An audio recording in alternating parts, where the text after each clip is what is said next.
परिचय। श्रुति, क्या तुम जानती हो कि पौधों में जंतुओं की भांति तंत्रिका तंत्र तथा संवेदी अंग जैसे आंख, कान तथा नाक उपस्थित नहीं होते? हाँ सौम्या, किंतु वे संवेदी वस्तुओं जैसे गुरुत्व, रसायनों, पानी तथा हार्मोनों के प्रभाव से भी स्थिर रह सकते हैं।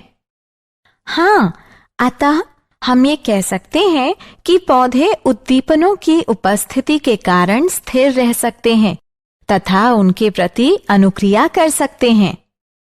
क्या हम ये भी कह सकते हैं कि पौधों में हार्मोन्स पौधों की वृद्धि को प्रभावित करके उनके व्यवहार को समन्वयित करते हैं? हाँ बिल्कुल, और पौधों की वृद्धि पर पड़ने वाला प्रभाव पौधे के भाग जैसे जड़ तथा तने में गति का परिणाम हो सकता है। पौधे वृद्धि द्वारा विभिन्न उद्दीपनों के प्रति बहुत धीमी अनुक्रिया करते हैं। तो आओ इस अध्याय में हम नियंत्रण एवं समन्वय के बारे में विस्तार से चर्चा करें।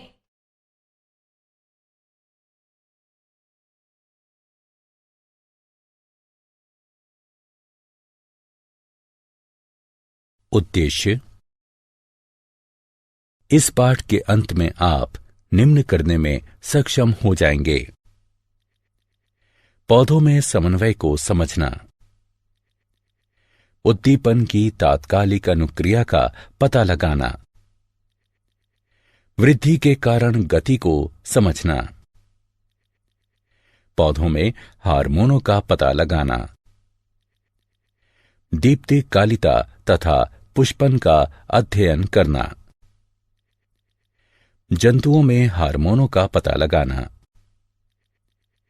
अंतःस्रावी ग्रंथियों की संरचना तथा उनके कार्यों को समझना। पौधों में समन्वय। पौधों में तंत्रिका तथा पेशीय तंत्र का अभाव होता है। पौधे उद्दीपनों के प्रति दो प्रकार की गतियों के द्वारा अनुक्रिया करते हैं: एक वृद्धि पर आश्रित यानी आश्रित वृद्धि, और दूसरी वृद्धि से मुक्त यानी स्वतंत्र वृद्धि। वृद्धि से मुक्त यानी स्वतंत्र वृद्धि गति वृद्धि पर आश्रित यानी आश्रित वृद्धि गति से अधिक तेज होती है तथा ये पौधे द्वारा वैद्युत रसायन संकेतों के प्रयोग को भी सम्मिलित करती है।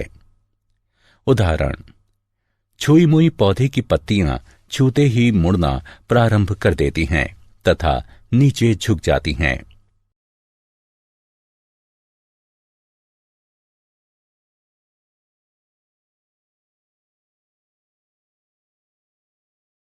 उद्दीपन के लिए तत्काल अनुक्रिया। उद्दीपन की दिशा में पौधों की गति को अनुवर्तन कहते हैं। अनुवर्तन गतियां पर्यावरणीय कारकों जैसे प्रकाश, गुरुत्व, जल तथा रसायन की प्रतिक्रियाओं को प्रदर्शित करती हैं। वृद्धि पर आश्रित यानी आश्रित वृद्धि गतियां अथवा अनुवर्तन गतियां धीमी होती हैं। ये या तो उद्दीपन की तरफ अथवा उद्दीपन से दूर होती हैं। प्रकाशानुवर्तन प्रकाश के प्रति पौधे या पौधे के भाग की दिशीय गति है। उदाहरण: तने धनात्मक प्रकाश अनुवर्तन को दर्शाते हैं।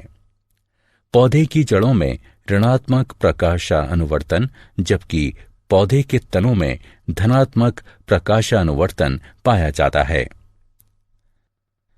गुरुत्वानुवर्तन गुरुत्व के प्रति पौधे या पौधे के भाग की दिशीय गति है। उदाहरण: जड़ें धनात्मक गुरुत्वानुवर्तन दर्शाती हैं। पौधे की जड़ों में धनात्मक गुरुत्वानुवर्तन जबकि पौधे के तनों में ऋणात्मक गुरुत्वानुवर्तन पाया जाता है। रसायन अनुवर्तन रसायनों के प्रति पौधे या पौधे के भाग की दिशीय गति है। उदाहरण: बीजांड की तरफ पराग नलिका की वृद्धि। जलानुवर्तन जल के प्रति पौधे या पौधे के भाग की दिशीय गति है। उदाहरण: जड़ें।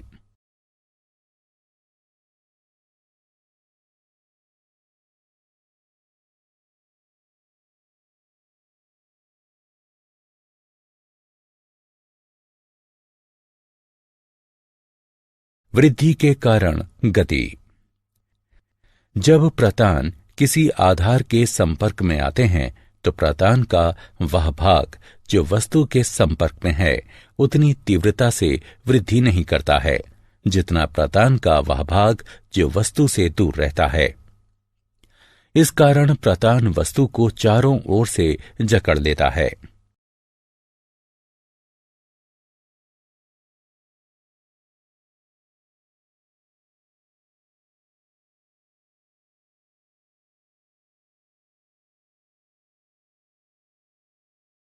पौधों में हार्मोन।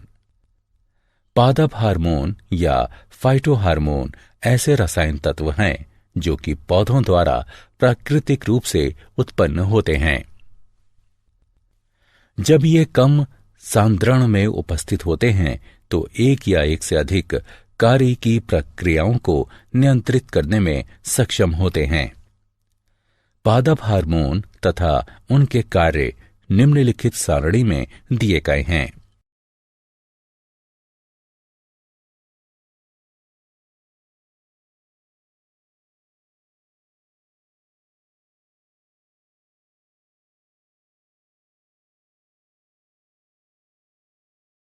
दीप्ति कालिता तथा पुष्पन। पौधों में पुष्पन वर्ष में एक निश्चित समय पर होता है तथा ये दीप्ति काल और ताप जैसे कारकों द्वारा नियंत्रित होता है। कुछ पौधों में पुष्पन सिर्फ प्रकाश और अंधकार की अवधि तथा उसके परिवर्तन पर निर्भर करता है और इसे दीप्ति कालिता कहते हैं। इसकी खोज गार्नर तथा अल्लार्ट ने सन 1920 में की थी। दीप्ति काल के आधार पर पौधे 3 प्रकार के होते हैं: लघु यानी अल्प प्रदीप्तकाली पौधे, दीर्घ प्रदीप्तकाली पौधे और तटस्थ प्रदीप्तकाली पौधे। लघु यानी अल्प प्रदीप्तकाली पौधों को पुष्पन के लिए अधिक प्रकाश की आवश्यकता नहीं होती है। उदाहरण तंबाकू, चावल और डहेलिया। दीर्घ प्रदीप्तकाली पौधों को पुष्पन के लिए अधिक प्रकाश की आवश्यकता होती है। उदाहरण गेहूं, ज्वार और मूली। तटस्थ प्रदीप्तकाली पौधे पुष्पन के लिए दीप्तकाल पर निर्भर नहीं रहते हैं। उदाहरण टमाटर और सूरजमुखी।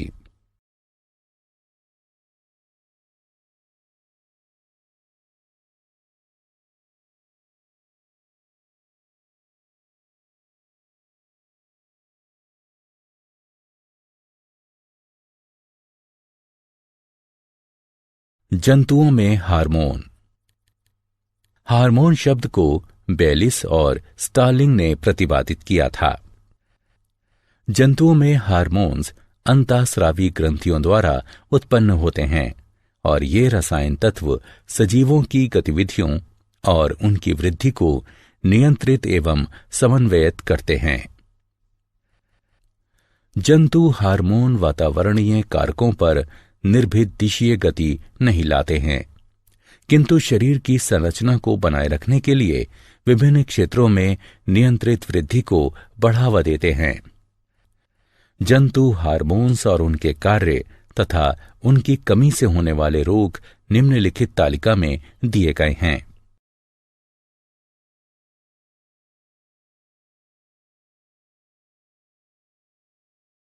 अंतःस्रावी ग्रंथियां।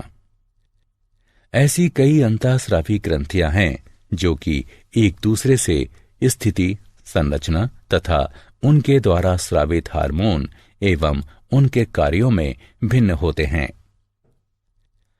अंतःस्रावी तंत्र कई अंतःस्रावी ग्रंथियों से मिलकर बना होता है जो कि शरीर के कार्यों को स्रावित होने वाले विशेष रसायनों, जिन्हें हार्मोन कहते हैं, उनके द्वारा नियंत्रित तथा समन्वयित करती हैं।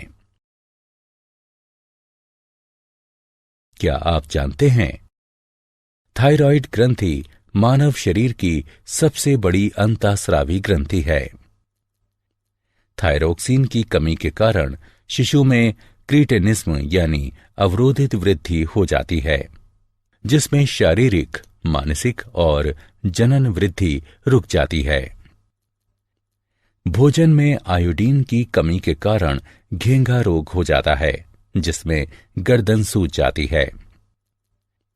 एड्रेनलिन को आपातकालीन हार्मोन या 3F हार्मोन के नाम से भी जाना जाता है। पीयूष ग्रंथि को सामान्यतः मास्टर ग्रंथि भी कहा जाता है।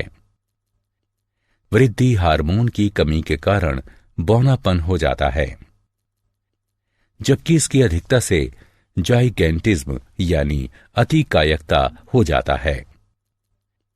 इंसुलिन की कमी के कारण मधुमेह रोग हो जाता है। सारांश। आइए हमने जो कुछ सीखा है उसे संक्षेप में दोहराते हैं। पौधे न केवल प्रकाश के प्रति अपितु अन्य उद्दीपनों के प्रति भी प्रतिक्रिया दर्शाते हैं। पादप हार्मोन अनेक प्रकार के होते हैं, जैसे ऑक्सिन्स, जिब्बेरेलिन्स, साइटोकिनिन्स यानी जेटिन, एब्सिसिक अम्ल और एथिलीन। पौधों में पुष्पन तथा बीज अंकुरण प्रकाश की अवधि द्वारा नियंत्रित होते हैं और इस प्रक्रिया को दीप्तिकालिता कहते हैं। पौधों के भागों की प्रकाश उद्दीपन की दिशा में गति प्रकाशानुवर्तन कहलाती है। पौधों के भागों की पृथ्वी के गुरुत्व की दिशा में गति गुरुत्वानुवर्तन कहलाती है। पौधों के भागों की जल की दिशा में गति जलानुवर्तन कहलाती है।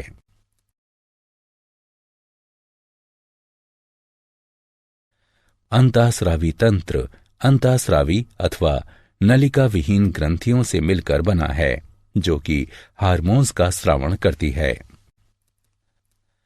थायराइड ग्रंथि थायरोक्सिन हार्मोन स्रावित करती है तथा इसकी कमी से क्रीटेनिज्म यानी अवरोधित वृद्धि रोग हो जाता है। पैराथायराइड ग्रंथि पैराथायराइड हार्मोन को स्रावित करती है, जो कि शरीर के अंदर कैल्शियम फास्फोरस के स्तर को संतुलित रखता है। अधिवृक्क यानी एड्रिनल ग्रंथियां कोर्टिकोइड तथा एड्रेनलिन नामक 2 हार्मोन स्रावित करती हैं। हाइपोथैलेमस ऐसे हार्मोनों का स्रावण करता है जो कि पीयूष ग्रंथि के अग्रखंड से हार्मोन्स के स्रावण को नियंत्रित करते हैं। अग्नाशय भी 2 हार्मोन इंसुलिन और ग्लूकागॉन को स्रावित करता है, जो कि रक्त में ग्लूकोज के स्तर को नियंत्रित करते हैं। वृषण टेस्टोस्टेरोन तथा अंडाशय एस्ट्रोजेन और प्रोजेस्टेरोन का स्रावण करते हैं।